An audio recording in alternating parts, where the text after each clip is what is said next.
بسم الله الرحمن الرحیم د ګریډ 6 جنرال ساينس دی. موږ پکې اولنی یونټ شروع کړی دی سیلولر ارګنایزیشن. د دغه یونټ او د چپټر مطلب دا دی چې سیلز به رایوځای کیږي، منظم کیږي به او پوره سالرونکي به جوړه دي ته سیلولر ارګنایزیشن وایي. اوس ټایپس اف سیلز موږ کړي د خلیو قسمونه هم کړي. اوس په صفحه نمبر 6 باندې بل یو ټاپک ته موږ ورسېدو چې ټیشو دی. ټیشو دې ته باب ته وایي او زلم ورته وایي په اردو کې. نو اوس د دې پېژندګلو کوو چې دا څه ته وایي. A group of similar cells performing a specific function is called a tissue. ټیشو څه شی دی چې زموږ سره کله یو ګروپ د یو شانتي خلیو رایوځای شي او یو خاص کار وکړي. پرفارمینګ کارګردګۍ ته وایي، کار ته وایي. سپیسیفیک خاص ته وایي، فنکشن کار ته وایي. چې کله زموږ سره یو ګروپ د یو شانتو خلیو سیمیلر سیلز مطلب دا دی چې یو شانتي خلیې رایوځای شي خو یو ګروپ یې پوره او دا یو خاص کار وکړي په وجود کې، نو دغه ته ټیشو وایي. نو وایي چې انیمل ټیشوز آر براډلی کلاسیفاید انټو 4 ګروپس. د ځناورو د ټیشوز چې کوم دي، د بافت یا عضلې چې کومې دي، نو دا په غټه سطح باندې 4 ګروپونو ته تقسیم شوي دي. څلور ګروپونه دا لاندیني دي. یو طرف ته لیکلی چې انیمل ټیشوز فنکشن او ویر اټ از فاوند. دا چېرته موندلی شي؟ دا 3 خبرې ولې لیکلي دي. نمبر 1 کې تاسو درکړی دی ایپیتیلیل ټیشو.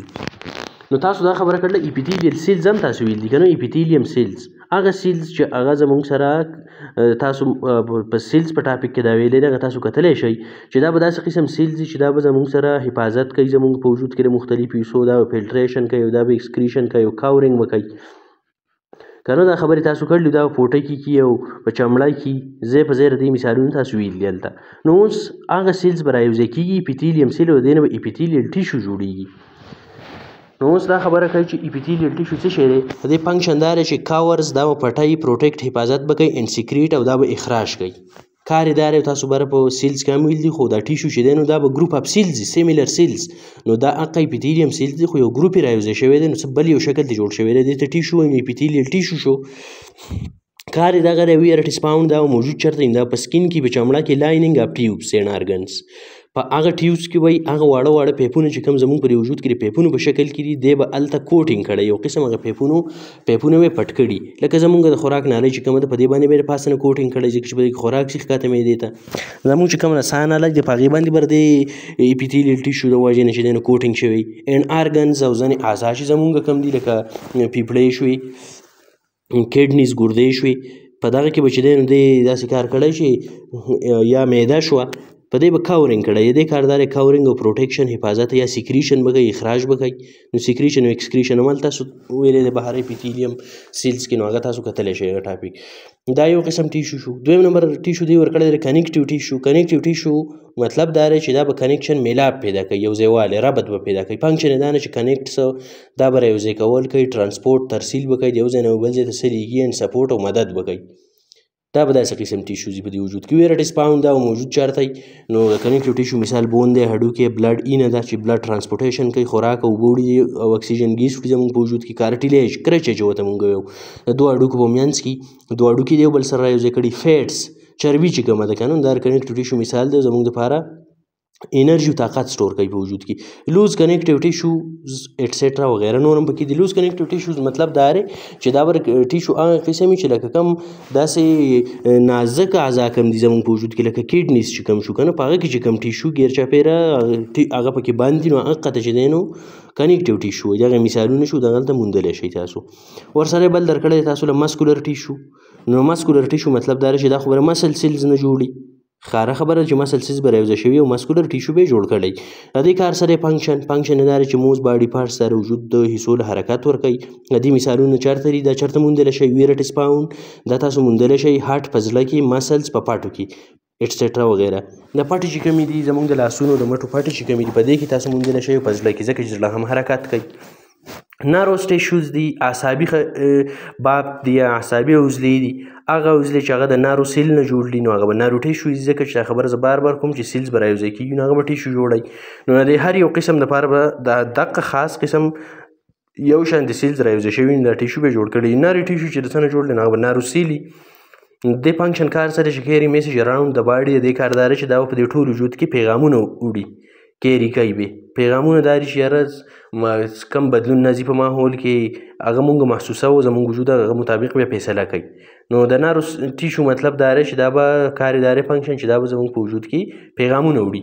دا چېرته موندلی شئ تاسو نارو ټیشو؟ دا په برین، دماغو کې، سپاینل کارډ د ملا په تیر کې چې هغه نری شانتې تار دی په هغه کې انډ ناروز او کوم چې ناروز دي نیوران که نه اعصابي سیلز چې کوم دي خلیې چې کومې دي دغه چې رایوځای شي نو دا به نارو ټیشو جوړوي یا تاسو به دغه نارو ټیشو کې موندلی شئ او دې کار دا دی چې دا پیغامونه په وجود کې وړي په دماغ او سپاینل کارډ کې دا موجود دي.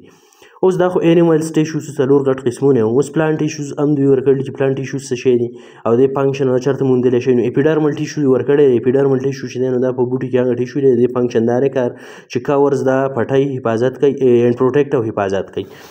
دا د بوټي د مختلفو حصو حفاظت کوي او هغه پټۍ یو قسم کور کوي که نه ډانپ نه چې ورته مونږ ویو. ویر اټ از فاوند دا به چېرته موندلی شي اپیډرمل ټیشو سرفیس اف لیوز د پاڼو په سطحو باندې به دا موندلی شي لکه د پاڼې بر طرف او لاندې طرف چې کوم دی دا چې به څه کې رابني په کوم قسم ټیشوز کې نو دغه ته اپیډرمل ټیشوز وایي. سټیم د تنه چې بنده کړ له حفاظت یې ورکړی روټس او جرړې په جرړو باندې چې کوم ټیشوز دي په تنه باندې او په پاڼو باندې د دغه حفاظت کوي. بل قسم ټیشو چې کوم دی نو هغه د پلانټ دویم نمبر ټیشو دی هغه ته فوټوسنتیټیک ټیشو وایي. نو فوټوسنتیټیک ټیشو فنکشن کار دا دی چې میک فوډ او د فوټوسنتیسز هلته ما په هغه بل ټاپک کې لږ ویلی مو دا یو پوره غټ پروسس دی عمل دی. د دې کار دا دی فوټوسنتیټیک ټیشو چې دا خوراک تیاروي او دا موجود چېرته وي ویر اټ از فاوند نو دا چېرته موجود دی ګرین لیوز په شنو پاڼو کې. د بوټو دریم نمبر ټیشو چې کوم دی نو سپورټینګ ټیشو دی. سپورټینګ ټیشو مطلب دا دی چې دا به مدد کوي د بوټي نو سپورټس اینډ strengthen دا به د بوټي له به سهاره ورکوي سپورټ به ورکوي مدد اینډ strengthen نو دا به مضبوطوي. نو دا به چېرته موجود دي دا سپورټینګ ټیشو په اوډ په لرګي کې د لرګي والا چې کومه سره اوډ اپ سټیم که نه دا تنه چې کومه د لرګي نه چې کومه جوړه تنه ده په دا کې اینډ روټس او په جرړه کې دا سپورټینګ ټیشو به د بوټي مدد کوي او دا به مضبوطوي. نو اوډ اپ سټیم د تنې چې کوم لرګی دی مطلب یې دا دی په هغه کې به دا موجود دي اینډ روټ او په جرړه کې به موجود دي. بل دی واسکولر ټیشو دا د بوټو د ټیشو بل یو مثال دی. د دې فنکشن کار دا دی چې موز واټر اینډ فوډ د دې کار دا دی د دې واسکولر ټیشو چې دا به زموږ سره خوراک او اوبه لیږي په بوټي کې او دې ته واسکولر بانډلز هم وایي.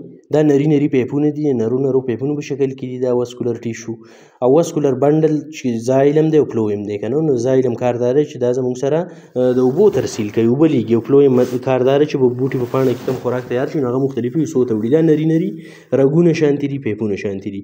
نو دا چې دی نو د دې ځای پورې دا ټیشوز شو مختلف قسم ټیشوز په انیملز کې په ځناورو کې او په پلانټس په بوټو کې په دې کې څه خبره یو ستاسو په ذهن کې او هغه په دې ویډیو کې نه وي شوي یا ایکسپلین شوي نه تاسو په کمنټ سیکشن کې زما تپوس کولی شئ او زما دا چینل چې دی نو تاسو خامخا سبسکرایب کړئ ځکه چې زما ویډیو تاسو ته په ټیم باندې میلاویږي. د خپلو ملګرو سره خامخا شیر کړئ.